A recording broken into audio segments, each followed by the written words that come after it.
which that's what our next subject is. America's Got Talent. Oh, yeah. Had cheer athletics on. Go wild streak. Put that thing on.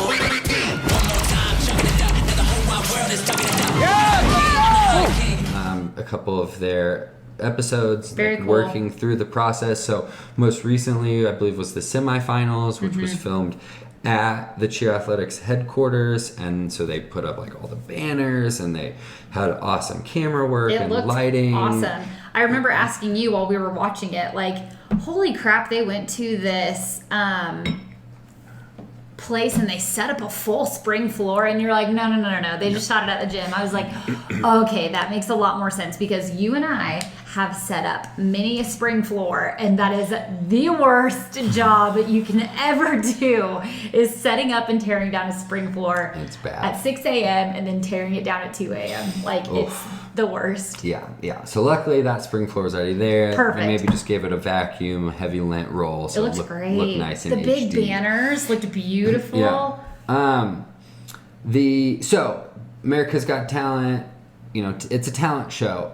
So they were on there. That was great exposure for cheerleading, Yeah. great exposure for the cheer athletics brand. I mean, they're already close to nationwide. You know, they're in so many states already. They're here in Colorado. They're in Ohio. They're in multiple places in Texas. I think they're in a few other states. So huge for their brand, which ultimately is huge for cheer, because that show just drives social media when it comes out. The clips on Facebook and YouTube, you can't look anywhere the week that those clips come out and not see them. So it was great seeing all these like clips and freeze frames and snapshots of the Wildcats in action. Yeah. Ultimately, though, they didn't get the votes needed to move on. Yeah. I know a lot of people were disappointed. A lot of people were very kind of angry at that.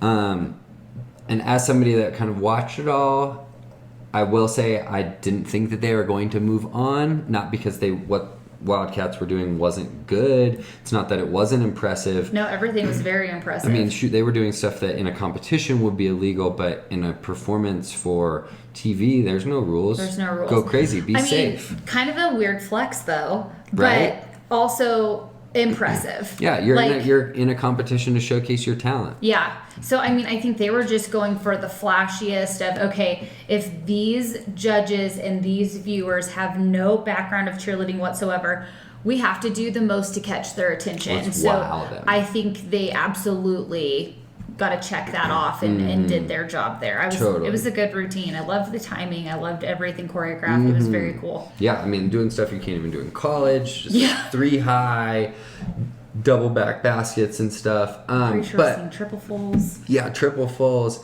But ultimately, though, I believe they didn't move on because it's a talent show and cheerleading is a sport. So this is good for cheerleading because we're lumped into the sports side. Sports exist on their own. They have competitions. Winners are announced all the time. It has full coverage on networks and on social media and stuff, where America's Got Talent is a talent show. Granted, people come on, they'll spin basketballs and do different types of sports things on there, but ultimately none of those people become winners or move deep into the competition.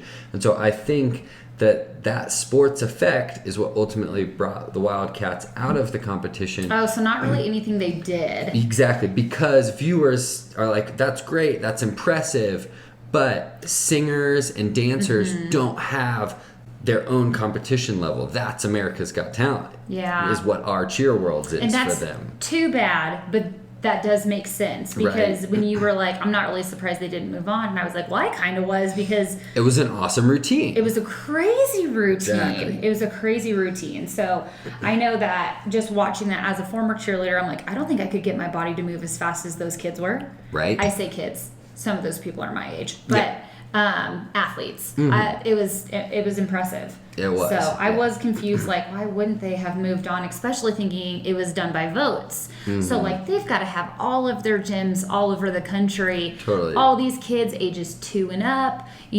voting to get these people through. But like you were saying, the judges aspect of it is, if we let a cheerleading team win, Does every cheerleading team that now comes on America's Got Talent always win because they're cheerleaders? Right. Exactly. Man. So that makes sense. And then, and I heard some people saying like, oh, there's already been cheerleaders on America's Got Talent. Yeah. There's 100 singers on every year. There's 100 dancers. That's so true. That's not why. Wildcats truly were some of the best performers on the show, best cheerleading that's probably ever been on the show.